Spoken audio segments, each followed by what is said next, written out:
Ramadan ini kita masih diberikan nikmat panjang umur, nikmat sehat walafiat, dan nikmat iman serta hal yang membatalkan puasa diantaranya adalah jelas makan dan minum.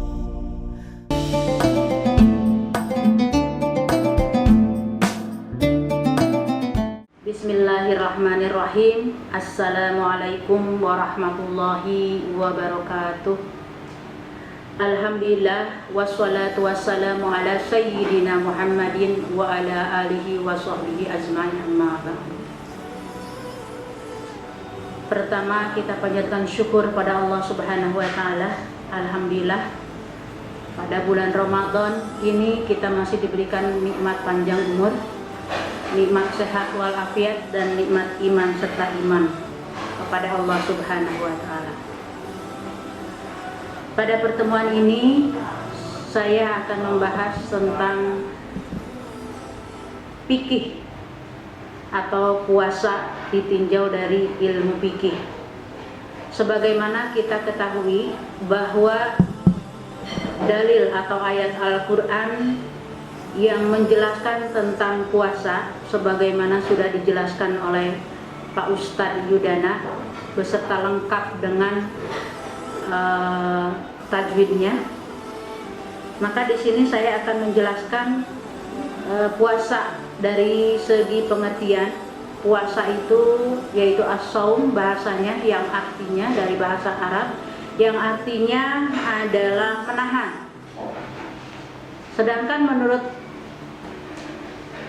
istilah, puasa itu adalah menahan diri dari hal-hal yang membatalkan puasa, dari terbit fajar sampai terbenam matahari, disertai dengan niat.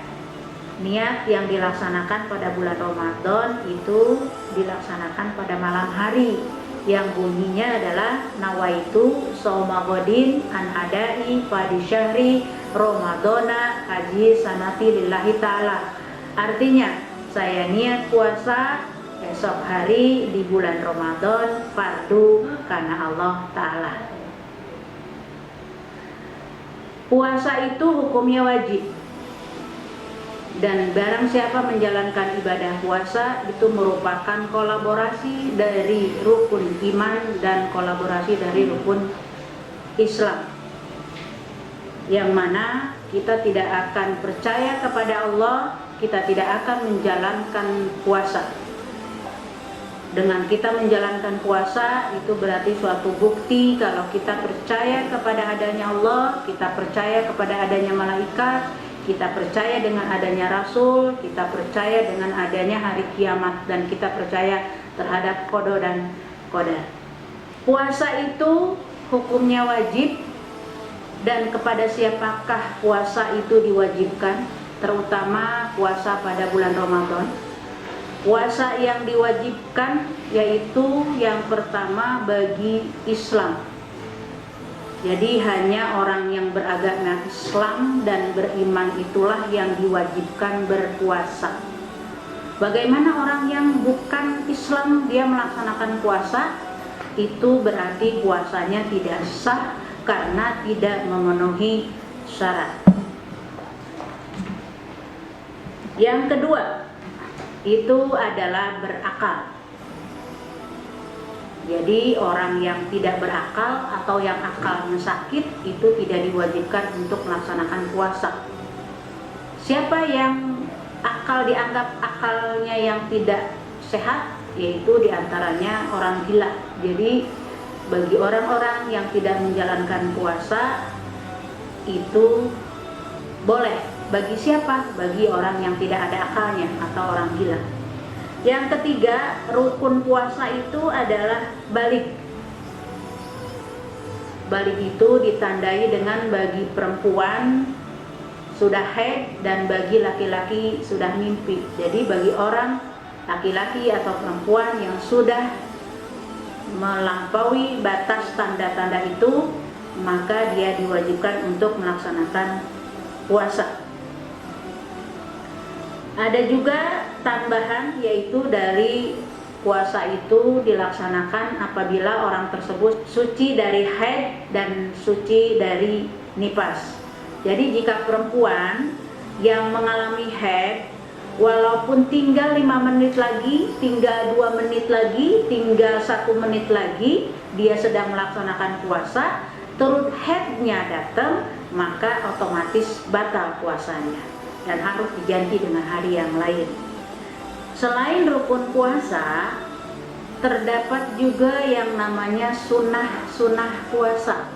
Jadi selama bulan Ramadan ini apabila kita lakukan, maka kita dapat pahala sunnah. Yang pertama adalah kita menyegerakan berbuka. Jadi kalau sudah azan, kita harus segera buka puasa, jangan berleha-leha, langsung segera kita buka. Dan disunahkan kita berbuka puasa itu dengan yang manis-manis, terutama yang manis-manis itu yang kandungannya bagus secara kesehatan, yaitu kurma. Yang kedua, sunnah puasa itu kita mengakhirkan sahur. Kalau buka harus segera kita buka, kalau akhir kita harus mengakhirkan sahur. Mengakhirkan sahur itu dalam artian kira-kira jam berapa? Kira-kira dekat dengan azan subuh. Ada masa yang disebut namanya waktu imsak. Yang namanya imsak itu artinya warning, di mana waktu subuh telah tiba. Nah, di waktu imsak itu kita diinformasikan untuk mulai menahan. Tapi jika kita bangun kesiangan, terus sudah dekat imsak, bahkan sudah imsak, terus kita meminum 1 teguk, itu puasa kita tetap sah. Yang ketiga, pada saat bulan Ramadan itu kita harus banyak berdoa.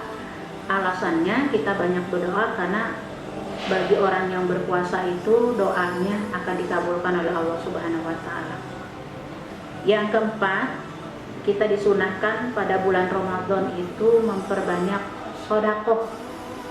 Karena janji Allah adalah apabila kita memberikan sedekah, maka kita akan dibalas 70 kali lipat dari apa yang kita sudah berikan. Pada bulan Ramadan yang kita diwajibkan dalam 1 tahun sekali, yaitu 1 bulan kita berpuasa, namanya bulan Ramadan, itu banyak mengandung keistimewaan. Di antaranya keistimewaan bulan Ramadan adalah kita ketahui pada bulan Ramadan itu diturunkannya Al-Quran, yakni tanggal 17 Ramadan itulah diturunkannya kitab suci kita, yaitu kitab suci Al-Quran. Keutamaan yang kedua, yaitu pada bulan Ramadan kita akan diampuni dosa-dosa kita yang terdahulu, sebagaimana hadis Nabi yang diriwayatkan oleh Bukhari yang bunyinya adalah man shoma ramadhana imanan wa ihtisaban ghufira lahu ma taqaddama min dzambi.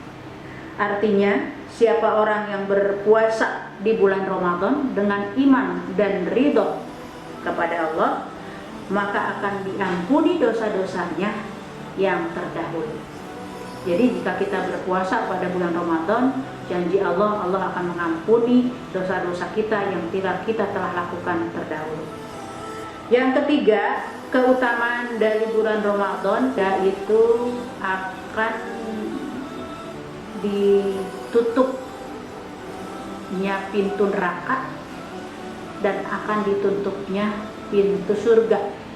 Sebenarnya kalau melihat dari pengertian itu sebenarnya secara maknawiannya adalah bukan pintu nerakanya yang ditutup, bukan pintu surganya yang dibuka. Artinya pada bulan Ramadan orang dengan melaksanakan apa-apa yang diperintahkan oleh Allah dengan berpuasa, dan apa-apa yang Allah sudah perintahkan untuk dijauhi, maka itu otomatis orang akan sedikit memikirkan untuk masuk ke neraka, dan manusia akan banyak memikirkan bagaimana cara-cara untuk masuk ke surga.